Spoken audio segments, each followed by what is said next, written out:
Okay, well, as you can see, my presentation is not particularly techy. I'm going to talk about agility and the lack thereof, and how to actually get it, and how we're doing it at the company I'm at now, and how to build a tiger team, and all these sorts of things, and how it relates to warfare. First thing I want to say is blame Jim Wyrick, please. He saw my first dry version of this presentation and pronounced it very dry and not very cool. So hopefully I'm not going to give you too much of a jolt here, but okay, so I want to give you a warning here. I've got some opinions ahead. I give this a lot to sort of upper level folks, like C-level folks, explain to them how it works. And this quote is from a military book that is one of the best I've ever read. They say, without genuine concern, this is all worthless. And that's absolutely true. It's from The Passion of Command by Colonel B.P. McCoy. I read a lot of military books to study basically how to build my tiger teams and how to run them. Let's see here. You want answers? I think I'm entitled. You want answers? I want the truth! You can't handle the truth! I think you can handle the truth. That's why I'm talking to you. So this is who I am. I have 20 plus years of systems build and management. I'm a manager. I've built military systems, banking systems, medical systems, obviously a lot of entertainment systems. You know, the way I look, I get hired for doing that sort of thing. I'm currently a software manager for AT&T Interactive. My boss, Kobe, is actually sitting up here. He's dressed like me. Great big Viking guy in a motorcycle jacket. So herding cats. Herding cats is the common description we have when we talk about organizing the chaos of software development. So I'm going to show you what you guys look to me when I first show up. That's the baleful stare of a programmer who doesn't want to be told what to do. Well, now, that looks pretty harsh, doesn't it? But I have to tell you that I had to herd drunk cats. I had a band on the road. So this was my life.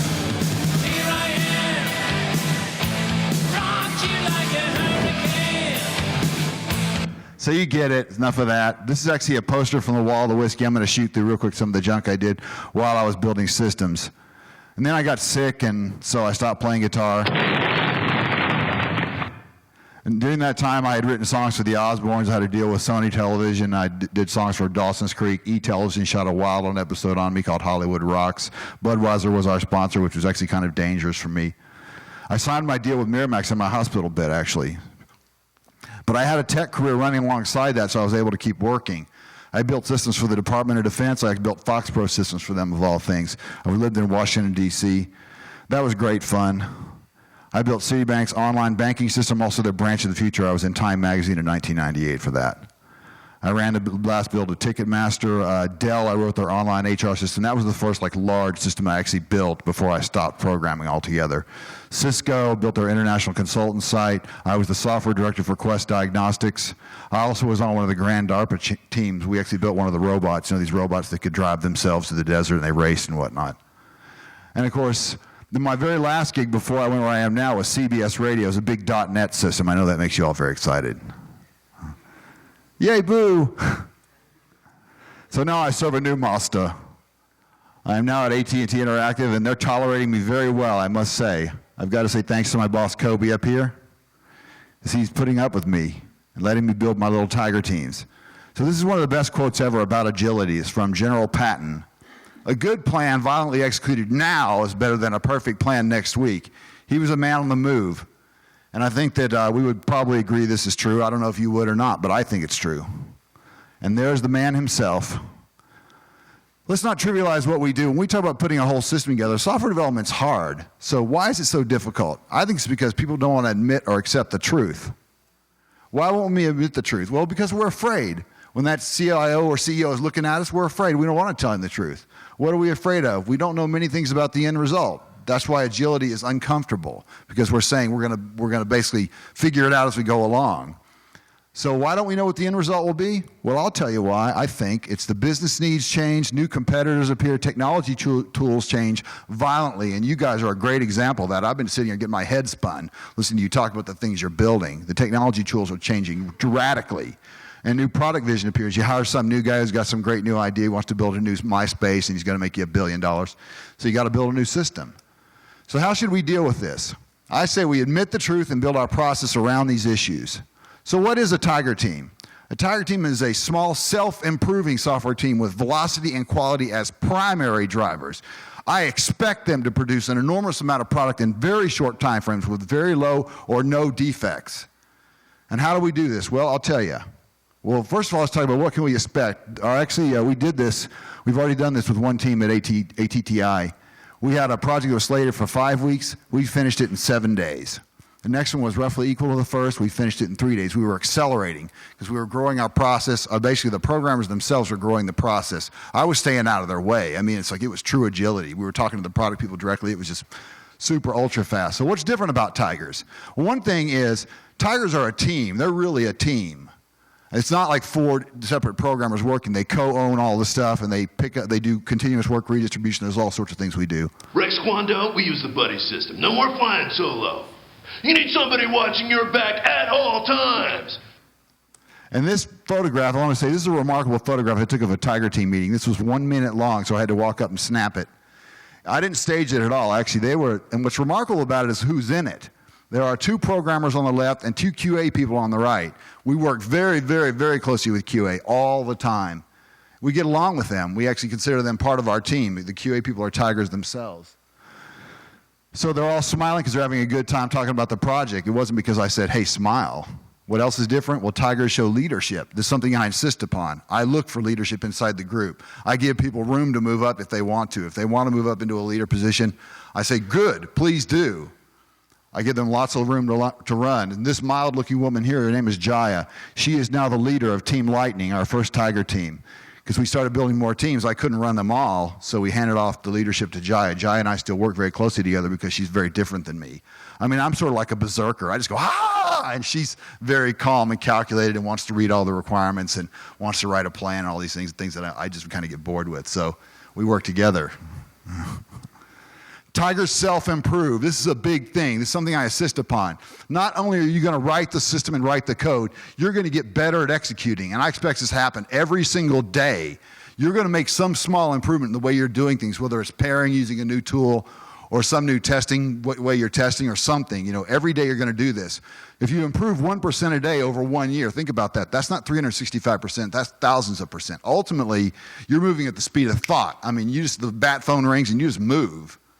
So our systems just really get cranked out quick. We self-improve. What else is different? We have almost no meetings. That's the very first thing I did was stop the disease of meetings. We're at a big company.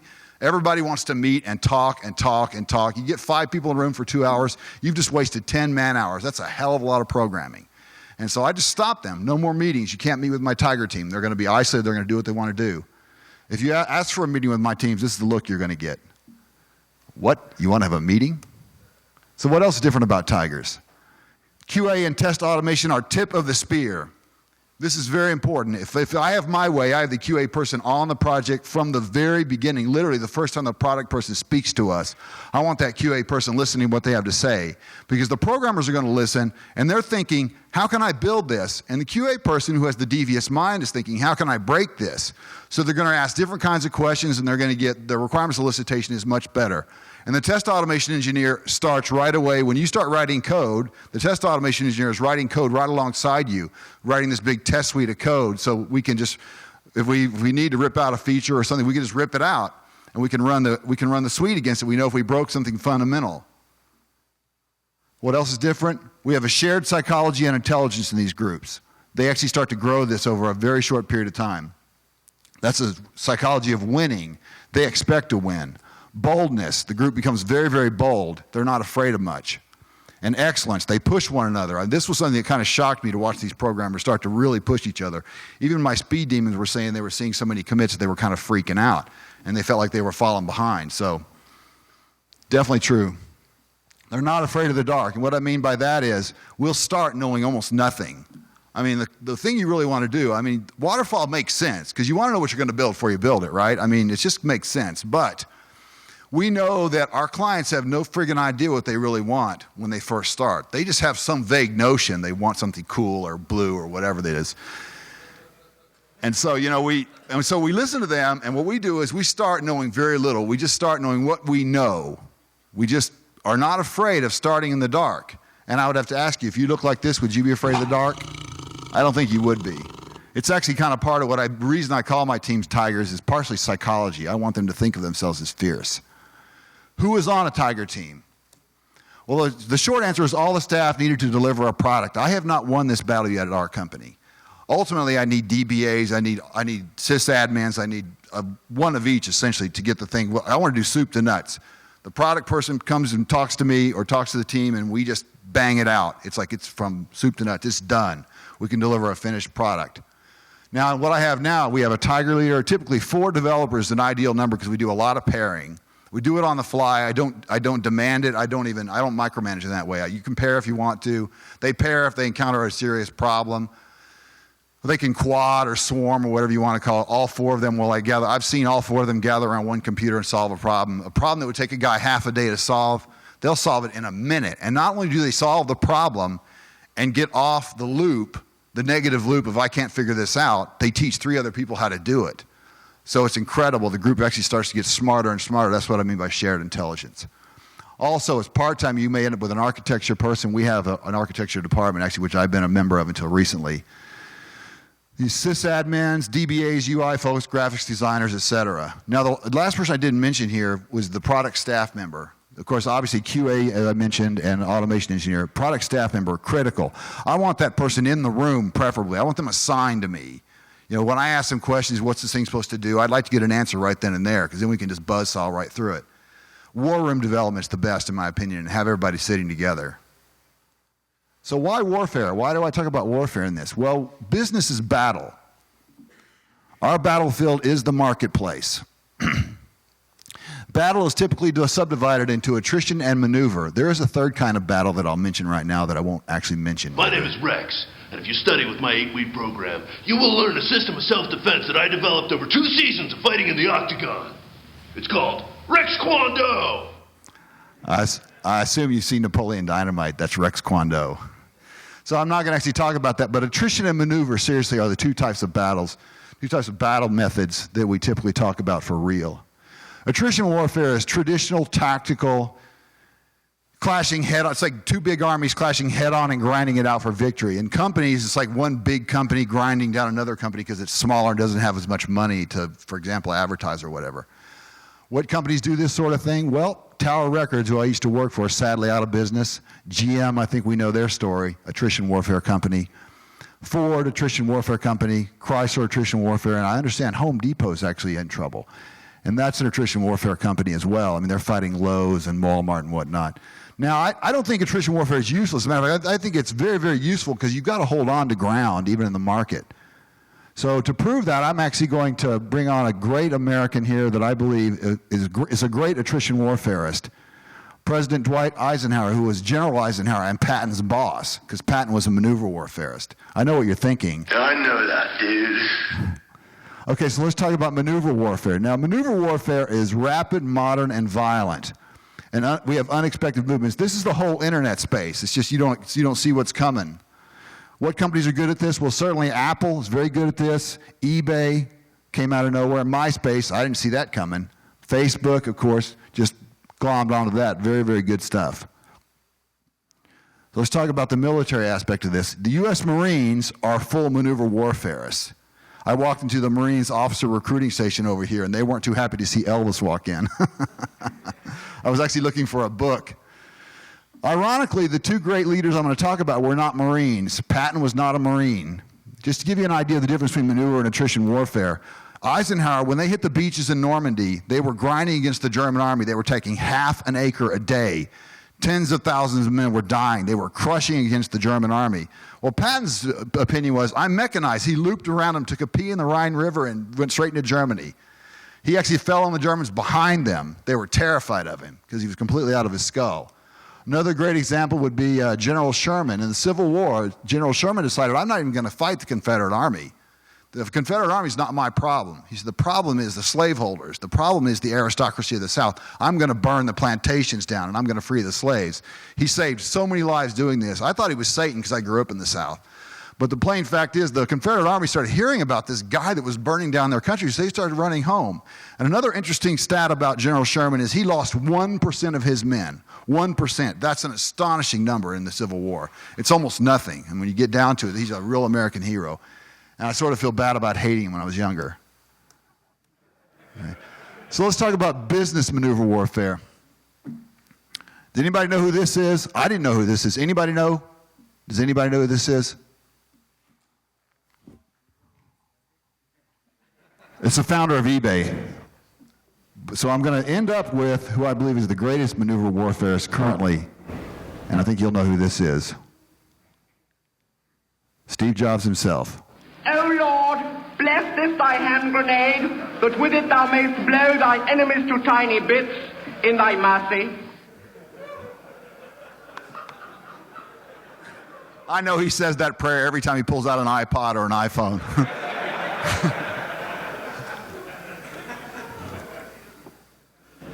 I thought you all might like that.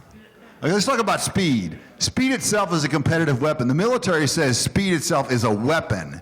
This is an undeniable advantage in business. First to market is a huge advantage. As a matter of fact, some consider this the primary rule of business, marketing, and warfare. There was a Civil War general named General Forrest who famously said, "Get there firstest with the mostest," which was actually a joke quote because General Forrest was a rich, educated man, but he wanted to sound folksy when he said it. He was completely insane. He would ride into battle with a 9-shot revolver with a shotgun down the middle. It's called a Lamat, and he had horses shot off under him, and he lived through the war. He's completely nuts. You want to see what he looked like? That's him right there. He looked like Stalin. Completely crazy, too. I'm glad I never met him. Speed mitigates risk. I hear this crap all the time. Speed kills. Speed does not kill. Speed mitigates risk. Speed itself is not a guarantee of no software failures. We're going to blow it up. I'm just going to raise my hand and say, I'm going to blow it up. I know I am. I'm going to go bang sometimes. But it mitigates the effect of the failure because we're going to have some level of bugs, unmet expectations, whatever. A fast teams, because they're cycling so fast, they have fast recovery cycles. Yeah, we blew it up, but it was blown up for 2 hours. So essentially, we've boxed in the risk just by time. Smooth sailing. Speed improves the team. It allows us more time for process improvement and growing the team's shared psychology and intelligence. Speed adds to job satisfaction and reduces the grind of the job. Before I started the Tiger teams, things were much slower, and I have to say that I wanted to kill myself a few times. It just grinding me out. But time flies when you're having fun. Woo-hoo! I just like that so much I got to do it again. Cute little dude. Speed allows Agile to function properly. Agile has a spin, like an engine, and it requires a minimum level of rotational speed to function. As you know, when an engine is spinning, if it goes too slow, it'll just stall. Virtually all Agile methods refer to a maximum iteration length. Usually it's 30 days. That's it. If you go to 90 days on an iteration, you're not Agile. You're something else. I don't know what it is, but you're not Agile. And speaking of rotational power, some nut bar built this 57 Chevy that's a twin turbo thing, 2,000 horsepower. I'm terrified of this car. I just thought I'd put it on there. Speed builds credibility. This is huge, huge, huge inside a big company. Our product staff, we show them so much work so fast. I mean, like boom, boom, boom, boom, boom. They make requests. We show them screens, things that are finished. They can actually look at them and see how they work. And it reduces the feeling amongst all the non-technical staffs that we're stalling or we don't care about the time-sensitive needs of the company. We all know this is something we want to do. So what are we shooting for? Well, my cartoon guy says, wow. Let's talk about cows and tigers. Well, cows are much bigger than tigers. I mean, they're roughly twice the size of a tiger. So who wins? Not a cowgirl. Sorry about that. Porky Pig. So in this corner, we have wearing the black and white trunks, we have Elsie. Let's do an interview. And in the other corner, we have wearing orange and black, we have Simba. Let's see what Simba has to say.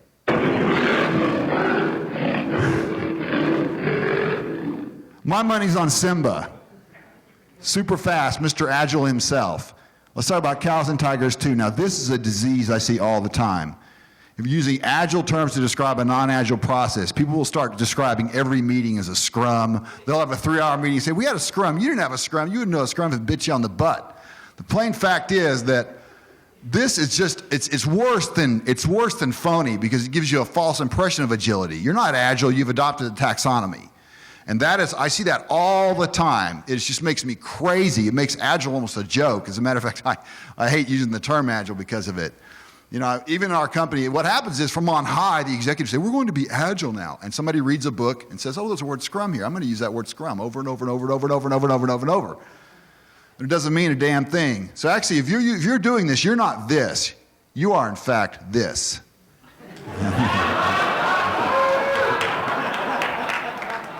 I love that. A cow painted like a tiger. I found it like some parade in Romania or something. I thought, oh, isn't that the coolest thing ever? I just put in cow tiger as a search term. I found the thing. So let's talk about leadership. Now, this is what's going to make or break you. In Tiger teams, leadership is the killer deal. This really is what does it for you. It's what I spend most of my time studying is leadership. You wouldn't guess that faith and love would be so critical, but they are. These are my first two things. I have faith in my team. When I go home at night, I sleep like a baby. I know for a fact the work is going to get done. I have absolutely no problem at all trusting my team. And they trust that I'm going to do what I can for them in every possible way. I'm going to give them the best possible work situation. So we have faith in each other, and of course, I love them like brothers and sisters. They're my battle buddies. Also, the next thing would be hope. Has anyone here ever worked at a company where there was just no hope things were going to get better? I have. I see a lot of hands. I'd say there we go, 2 hands. I'm with you, man. And it's really, that's just the most brutal thing ever. With no hope, there's just, God, I mean, you might as well just certainly walk out the door, get your resume ready. Another thing is, this is a deal I make with my team. I tell them, success belongs to the team. When we're working, when you're successful, it belongs to you. I'll give you all the credit. If you blow it up or you fail, it belongs to me.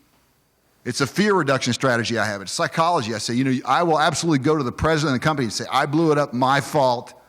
If we were moving too fast, I didn't give clear direction, I'll make up something. I don't know. The buck stops here. That's why my teams are so effective. They're mission effective because they're not afraid. I never allow finger pointing. If I see it, I flip out. So who said the buck stops here? The great Harry Truman. Fearlessness. Now, I'm not actually fearless. I have fear, but I do it anyway. And there's 2 kinds of bravery, as I understand it. The Marines describe it as 2 kinds of bravery. There's like a sort of a fierce bravery like I have, which is sort of emotional, kind of, ah! Then there's the stoic, calm bravery that my boss, Kobe, has. He's actually much calmer than I am. So you better be this if you're going to be a leader, and you better not be this. You need to be a listener and a learner, and this is a big, big thing. When I meet with my team, I'm constantly asking them for feedback. Please tell me what I can do to help you do your job better.